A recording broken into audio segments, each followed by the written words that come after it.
मुजफ्फरनगर जिले में एक प्राइवेट स्कूल में मुस्लिम छात्र को बर्खास्त करने पर बखेड़ा हो गया। छात्र ने आरोप लगाया है कि हिंदू लड़कों से दोस्ती रखने के कारण उसे बर्खास्त किया गया है। हालांकि स्कूल प्रबंधक का कहना है कि छात्र बाहरी लड़कों को बुलाता था, इसलिए बर्खास्त किया गया है। रतनपुरी के गांव सठेड़ी निवासी स्वर्गीय इस्लाम का पुत्र मनव्वर फुलत गांव में संचालित विजन इंटरनेशनल एकेडमी में कक्षा 8वीं का छात्र है। छात्र हॉस्टल में रहता है। 2 दिन पहले छात्र से मिलने के लिए उसका दोस्त संदीप हॉस्टल आया था। दोस्त मिलकर हालचाल पूछने आए थे। स्कूल गार्ड ने उसे प्रवेश देकर छात्र से मिलवा दिया। इसकी भनक लगने पर स्कूल प्रबंधन ने मामले की जांच कराई, जिसमें छात्र के साथ उसके दोस्तों से पूछताछ की गई। दोस्त का नाम संदीप सुनकर स्कूल प्रबंधन के तेवर बदल गए। सोमवार को वीडियो बनाकर छात्र ने आरोप लगाया है कि हॉस्टल में उसके दोस्त मिलकर हालचाल पूछने आए थे, उनसे लगभग 10 मिनट बात की थी। आरोप है कि स्कूल के वार्डन ने गैर मुस्लिमों से दोस्ती रखने उन्हें स्कूल में बुलाने पर कड़ी फटकार लगाई। इतना ही नहीं, उसे स्कूल से बर्खास्त कर दिया। इससे आहत छात्र ने स्कूल पर 2 समुदाय के बीच खाई पैदा करने के आरोप लगाए हैं। वहीं छात्र का कहना है कि उस पर 10,000 रुपए की चोरी का भी आरोप लगाया गया है। शिकायत लेकर उसकी जांच कराई जाए। प्रधानाचार्य विजन इंटरनेशनल एकेडमी फुलत अजीब दुर्रानी का कहना है कि छात्र ने बिना अनुमति के कुछ लोगों को हॉस्टल में बुलाया था। निरंतर चेतावनी के बाद भी सुधार नहीं किया। हॉस्टल में मिलने आए व्यक्ति को छात्र ने अपना भाई बताया, लेकिन जांच में उसका नाम संदीप निकला। छात्र ने भारी व्यक्ति को प्रवेश दिलाया, इसके चलते उसे 3 दिन पूर्व बर्खास्त कर दिया गया। थाना अध्यक्ष अक्षय शर्मा का कहना है कि स्कूल से जुड़ा मामला है। पीड़ित छात्र शिकायत लेकर आएगा तो उसकी जाँच कराई जाएगी। नहीं करा। अगर वो मेरे घर वालों को इन्फॉर्म करते, जब मेरे घर वाले मुझे छोड़ने के लिए आए तो मेरे घर वालों को इन्फॉर्म करते ना कि आपके लड़के ने ऐसी हरकत करी। और जबकि 15 से 20 मिनट मैंने हाथ जोड़कर उनसे माफी मांगी कि मुफ्ती साहब मुझसे गलती हो गई, आइंदा ये बंदा यहाँ पर नहीं आएगा। तो उन्होंने इल्जाम ये लगाया कि आप गैर मुस्लिमों को ये कहा कि क्या नाम जी के ये कौन है? मगर जी मेरा दोस्त है, भाई है मेरे। कहने लगे कैसा भाई? क्या नाम है इनका? मगर ये संदीप। कहने लगे गैर मुस्लिम आपके दोस्त कैसे हो सकते हैं, आपके भाई कैसे हो सकते हैं? ये आपके साथ कुर्बानी में हिस्सा लेते हैं, ये लेते हैं, वो लेते हैं। इस तरह की उन्होंने बात कही और मुझे भगा दिया। अब्दुल अजीम वहीद दुरानी। अच्छा, आप यहाँ विजन स्कूल में क्या है? मैं यहाँ पर प्रिंसिपल हूँ जी। रस साहब ये बताएं कि ये जो मनव्वर है सठेड़ी का, इसको लेकर के जो कुछ खबर चली है उसके बारे में हम आपसे जानकारी चाह रहे हैं जी। तो क्या है पूरा मामला? देखिए, मामला ऐसा है कि जो हमारा स्कूल है वो मदरसे के वो बच्चे जो हाफिज़ होते हैं उनको मुख्य धारा से जोड़ने के लिए, क्योंकि हमारी सरकार, हमारे मोदी जी भी यही कहते हैं कि मदरसों के बच्चों के एक हाथ में कुरान और दूसरे हाथ में कंप्यूटर होना चाहिए। उसको लेकर के ये इदारा चल रहा है और मदरसे के बच्चों को हम स्कूल से जोड़ रहे हैं मुख्य धारा से, और बच्चे माशाल्लाह मुख्य धारा से जुड़ भी रहे हैं। अब इसमें मदरसे के बच्चे क्योंकि गरीब भी होते हैं, गरीब परिवार से भी होते हैं, तो उनके लिए हम काफ़ी रियायत करते हैं। तो इस बच्चे का एडमिशन तकरीबन 2 महीने पहले हुआ होगा। हमारे एक उस्ताद हैं और जो टीचर हैं उन्होंने रिक्वेस्ट लेके आई, जिनका नाम शाहिद है। इस बच्चे ने उसका भी नाम लिया कि बेटा ये बच्चा काफ़ी गरीब है, इसके वालिद साहब नहीं है, यतीम है, आप इन्हें एडमिशन दे दीजिए। तो हमारा जो भी सालाना ख़र्चा है स्कूल का वो 75,000 रुपया है। हम उसमें रियायत किसी बच्चे की जो है चैरिटी से 11,500 की करते हैं। कोई बहुत ज़्यादा गरीब है तो हम उसकी 22,500 की भी रियायत करते हैं, और अगर कोई उससे ज़्यादा गरीब है तो हम मैनेजमेंट के से बात करके और भी रियायत करते हैं। और अगर कोई यतीम है तो हमारा मैनेजमेंट इजाज़त देता है कि वो बच्चा पढ़ना चाहिए। तो इस बच्चे के भाई साहब आए थे हमारे पास और उन्होंने कहा कि मेरे वालिद नहीं है, मैं भी किसान हूँ या छोटा मोटा काम है, मैं सिर्फ महीने में 500 रुपया दे पाऊँगा, इन्हें साल का 6,000। हमने कहा कोई बात नहीं, बच्चा आपका पढ़ेगा। उस वक्त भी मैंने उनके भाई साहब के सामने बच्चे से कहा कि बेटा कोई शिकायत नहीं आनी चाहिए,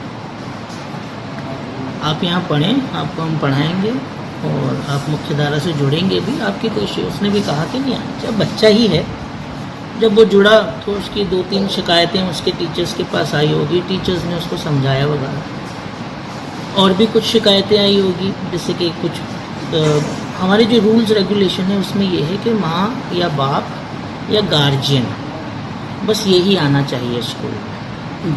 इनसे हटकर अगर कोई आता है तो जो सरपरस्त है गार्जियन, उसे अपने को लिख कर भेजना पड़ता है कि ये फला फला आदमी आ रहा है, मेरे बच्चे से मिलने की इसे इजाज़त दे दीजिए। ये रूल है, ये हर एक को बताया जाता है एडमिशन देने से पहले। अब ये है कि कभी कभी कुछ लोग आकर डायरेक्टली चले भी जाते हैं, गार्ड साहब की सुनते भी नहीं हैं जो गेट पर है। तो इस बच्चे के साथ शायद पहले आए होंगे, कुछ लोग मिलकर चले गए होंगे। गार्ड साहब सभी को बोलते हैं कि वहाँ पर रुको, मेन गेट पर रुको, ऑफिस में इन्फॉर्म करो, फिर बच्चे आके मिलना चाहिए। लेकिन ये कुछ लोग चले जाते हैं। अब इनके साथ भी ये बच्चे कुछ 2 लोग आए, इन्होंने रजिस्टर में नाम अपना राजू लिखा और बच्चों के कमरों में चले गए। बच्चों के कमरों में माँ बाप को भी जाने की इजाज़त नहीं है। माँ बाप को मिलने के लिए 2 विजिटर्स रूम हैं, एक एकेडमिक ब्लॉक में है और एक हॉस्टल ब्लॉक में है। ये सीधा 2nd फ्लोर पर बच्चों के कमरे में चले गए और तकरीबन घंटा भर बच्चों से बात की। स्कूल के कायदे कानून के हिसाब से मोबाइल इस्तेमाल करने नहीं देते बच्चों को, कोई भी बच्चा मोबाइल नहीं रख सकता। हाँ, बच्चे अपने वालिदैन से बात कर सकते हैं हर हफ्ते में, थर्सडेज़ और फ्राइडेज़ को। उस स्कूल के 4 फ़ोन हैं जो लैंडलाइन फ़ोन है, वो दे दिए जाते हैं। बच्चे उसके हिसाब से फ़ोन करते हैं और अगर बच्चों को कभी ज़रूरत होती है तो ऑफ़िस में आकर के बताते हैं कि हमारी ये ज़रूरत है, हमें अपने पेरेंट्स से बात करनी है, तो फिर ऑफ़िस के फ़ोन से बात होती है।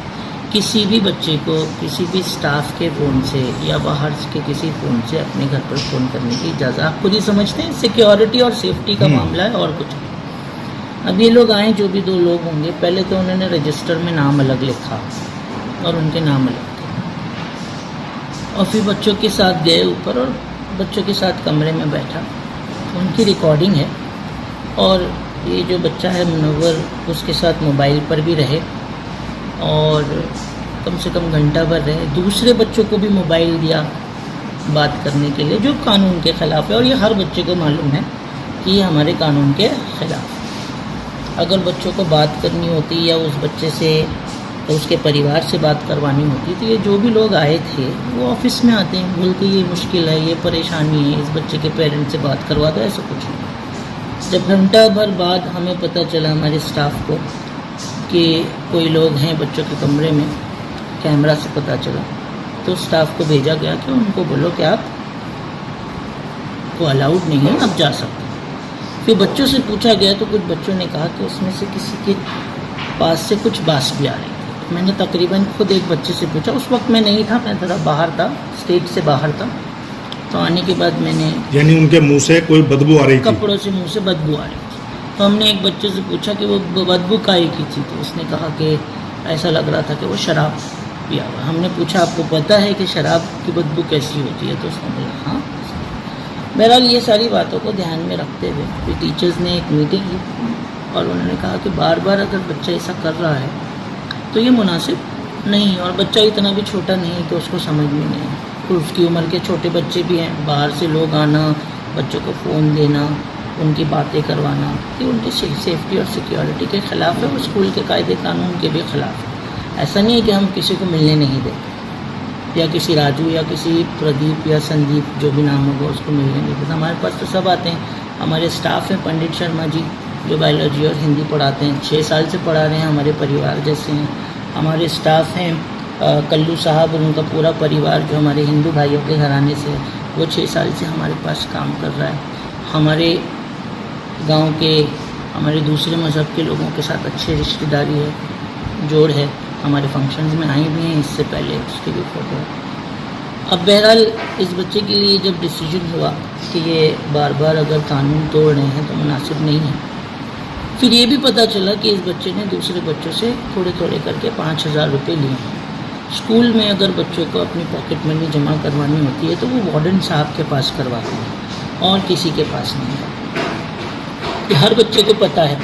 इन्होंने दूसरे बच्चों को ये कहा कि नहीं, मैं आपके पैसों की हिफाजत करूँगा, आप मेरे पास जमा कर दीजिए, तो बच्चों ने उनके पास जमा। हमसे जुड़े रहने के लिए हमारे YouTube चैनल को सब्सक्राइब करें और नई वीडियो की नोटिफिकेशन के लिए बेल आइकॉन को दबाएं। अगर आप ये वीडियो Facebook पर देख रहे हैं तो लाइक जरूर करें और ज्यादा से ज्यादा शेयर करें। धन्यवाद।